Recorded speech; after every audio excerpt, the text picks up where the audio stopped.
memulai acara, marilah kita panjatkan ucapan bersyukur kehadirat Allah SWT yang telah memberikan limpahan nikmat pada kita semua sehingga bisa hadir pada kesempatan hari ini.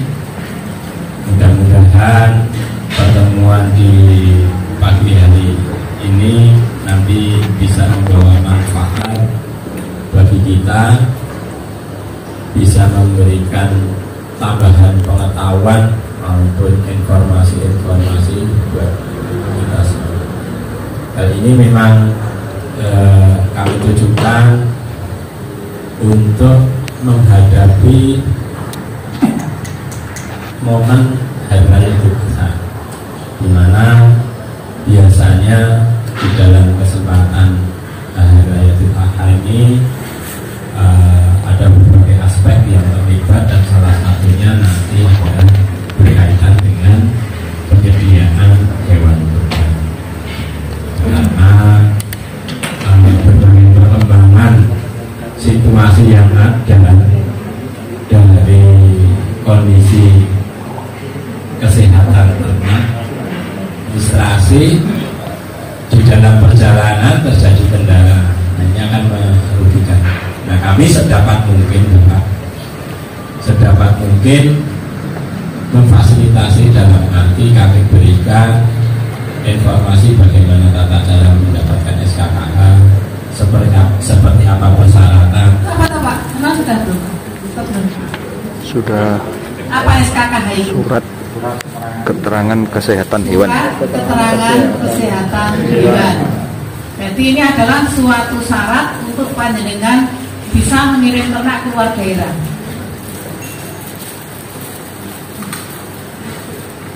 Yang bisa di SKKHI itu apa saja? Itu produknya adalah panjenengan bisa membaca di ya Pak ya, di TV depan Anda itu adalah ternak. Hewan ternak itu apa saja? Wah, dilindungi. Ada bisa anjing, kucing, ternak itu yang dibudidayakan ya. Itu ada sapi, kambing, domba, babi, ayam, itu masuk ke ternak ini. Semua bisa dilalu lintaskan dan perlu SKKH. Terus hewan kesayangan. Hewan kesayangan itu ada anjing, kucing, burung, ular, dan lain-lain. Terus juga ada produk peternakan. Apa produk peternakan itu yang bisa dilalu lintaskan? Ada daging mentah seperti Pak Kuncoro punya itu mau dikirim kemana itu juga perlu namanya SKKH ternaknya. Nah, tentu untuk produknya itu namanya SKKPA, surat keterangan pangan asal hewan. Terus juga produk daging, telur, susu itu semua bisa. Dan produk olahannya ya, misalnya ada bebek goreng, ayam goreng, itu juga bisa dicarikan nanti SKKP-nya, surat keterangan kesehatannya. Dan juga satwa yang dilindungi, kita kan juga punya satwa yang dilindungi. Misalnya kalau di kita itu ada burung terkuku, itu masuk satwa yang dilindungi, itu juga bisa dilalu lintaskan, tapi nanti harus memenuhi persyaratannya. Tujuan keluar provinsi, keluar kabupaten, keluar kecamatan maupun keluar desa atau kelurahan. Syarat-syaratnya akan berbeda antara satu dengan yang lain. Tapi intinya semuanya menggunakan SKKP.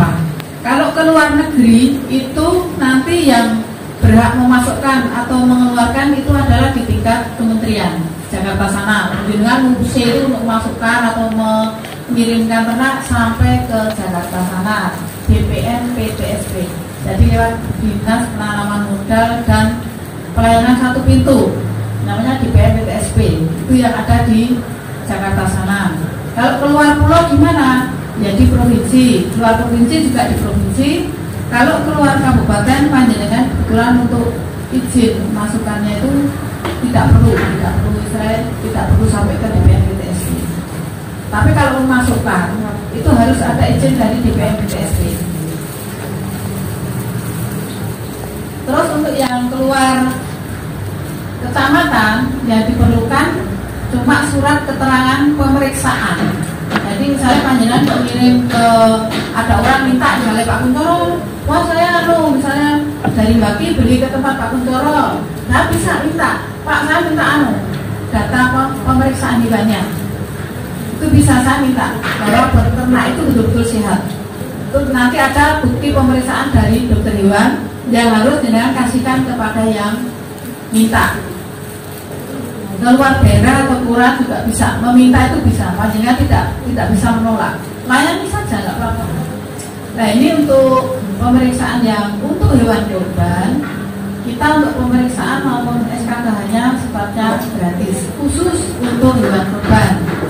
Tapi misalnya kalau bukan untuk hewan kurban, untuk pemeriksaan ternaknya berbayar, yang nanti bayarnya di tempatnya Poskeswan, bukan di tempatnya bidang peternakan ya. Di Poskeswan itu yang di sebelah sini yang melayani dari tim Poskeswan itu nanti berbayar. Dari luar negeri kayak kemarin ada domba Dorper dari Australia mau masuk ke sini, maka itu harus ada surat izin dari Kementerian Pertanian dan juga dari Balai Karantina yang ada di Kementerian Pertanian. Kalau dari Sumatera, Kalimantan, Lombok, Bali mau ke sini harus ada izin pemasukan dari provinsi. Ya, dari provinsi. Kalau dari luar pulau kita harus ada itu dari bawah, dari PSP provinsi mengizinkan ternak itu untuk dilalu lintaskan ke kita. Dan juga ada syarat lagi adalah identitas dari pemilik atau penerima, dan juga kontak person dari pemilik dan penerima. Terus tadi ada bukti status kesehatan ternak.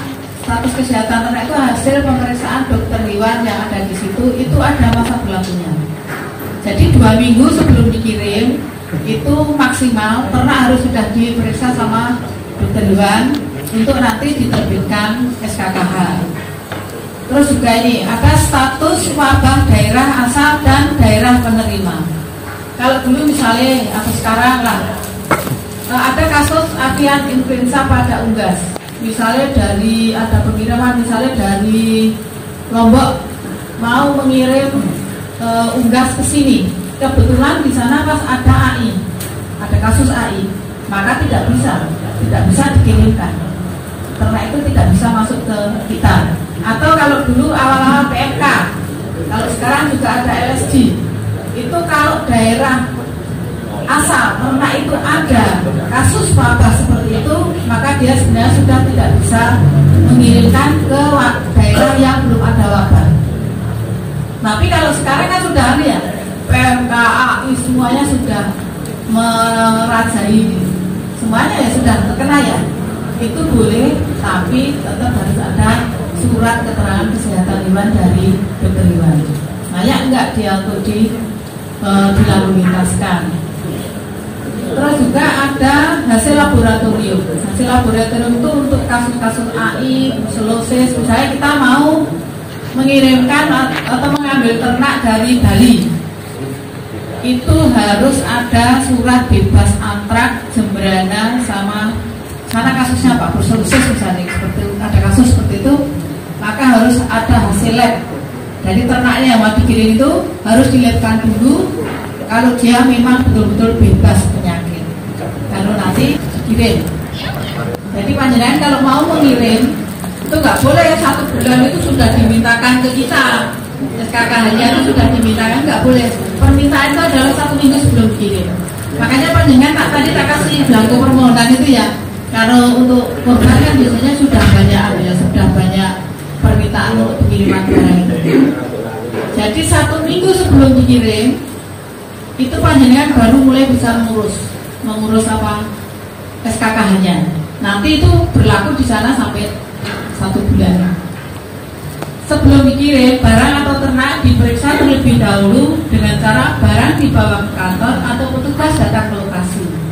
Misalnya panjenengan mau mengirimkan kucing atau burung atau unggas dan jumlahnya sedikit, bisa panjenengan bisa bawa ke sini. Masa nek kucing main kartu Surakono, aku sing ngomong kan ya Pak ya, nggak efektif. Jadi kayak kucing, burung, terus unggas kecil-kecil atau mungkin kambing cuma 1 karena kambing harga yang 60 juta, 100 juta satu dibawa aja ke sini. Nanti diperiksa di puskeswan. Panjenengan sudah tahu gedung puskeswan? Puskesmas itu yang sisi timur sebelah utara. Nanti panjenengan di situ akan dilayani oleh dokter Iwan. Dari hasil pemeriksaan dokter Iwan itu nanti kita buatkan SKKH. SKKH menurut saya tempat saya. Jadi beda ya, beda. Karena penerbitannya situ untuk pemeriksaan, tempat saya untuk penerbitan SKKH. Tapi kalau panjenengan kok dikirim kok sapi atau wedhus 100 atau sapi siji itu aja kita sudah ke lokasi. Jadi menyesuaikan. Terus juga kalau meminta jangan terlalu mendadak. Maksud saya jangan terlalu mendadak. Minta Bu, aku di ini minggu dikirim Ibu, mintanya Sabtu gitu loh. Misalnya seperti itu jangan. Jadi minta silakan permintaannya bisa. Apa lagi Pak? Itu ya. Terus juga ada pejabat otoritas veteriner tadi yang bertanggung jawab terhadap SKKH, petugas Isiknas dan petugas administrasi. Karena kita setiap saat akan diminta ini vaksin dikirim berapa, statusnya bagaimana itu nanti kita akan diminta itu oleh kementerian. Nah untuk laboratorium tadi, kalau misalnya pas ada kasus, ada AI atau PMK atau LSD, mungkin kalau di kami Dunga itu penyakit baru namanya PPR, itu laboratorium rujukan itu bisa BPPT di Jakarta, bisa Balai Veteriner Boyolali, Surakarta, terus puskesmas kita juga bisa, atau di Balai Karantina Yogyakarta atau Semarang. Biasanya kita menyuruhnya ke yang terdekat dari kita saja. Ini kalau puskesmas Kabupaten Sukoharjo itu sudah mulai melayani. Kan di sini yang saya bagi di sini hampir sama dengan yang jelaskan tadi. Cuma ini khusus ke kurban.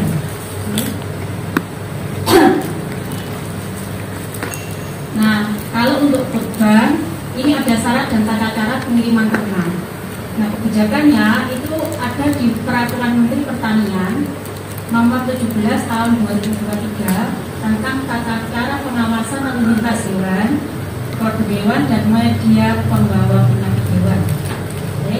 Terus kemudian ada surat edaran, ada surat edaran dari Dinkeswan juga itu tentang kewaspadaan penyakit hewan menular strategis atau PHRS menjelang Hari Raya Idul Adha, pengawasan lalu lintas hewan, produk hewan dan media pembawa penyakit lainnya di dalam wilayah NKRI atau itu HPM hewan, produk hewan dan media pembawa penyakit.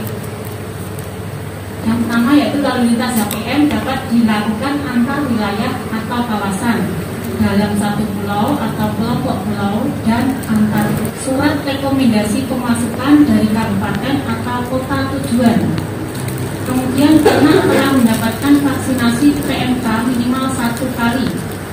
Ada bukti sertifikat vaksinasi dari kabupaten asal atau RTEK. Nih, ada RTEK-nya. Kemudian yang ketiga, ternak 14 hari sebelum dilalulitaskan dalam keadaan sehat dan tidak menunjukkan tanda klinis PMK, LSD dan antrak.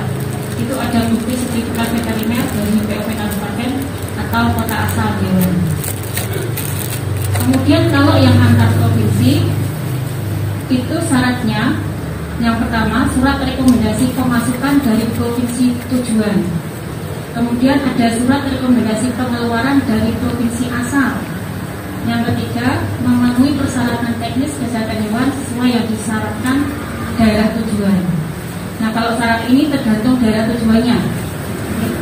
Kemudian yang keempat, ternak bisa sapi, kerbau atau kambing itu 14 hari sebelum dilalulitaskan dalam kondisi sehat dan tidak bergejala PMK, LSD dan antrak.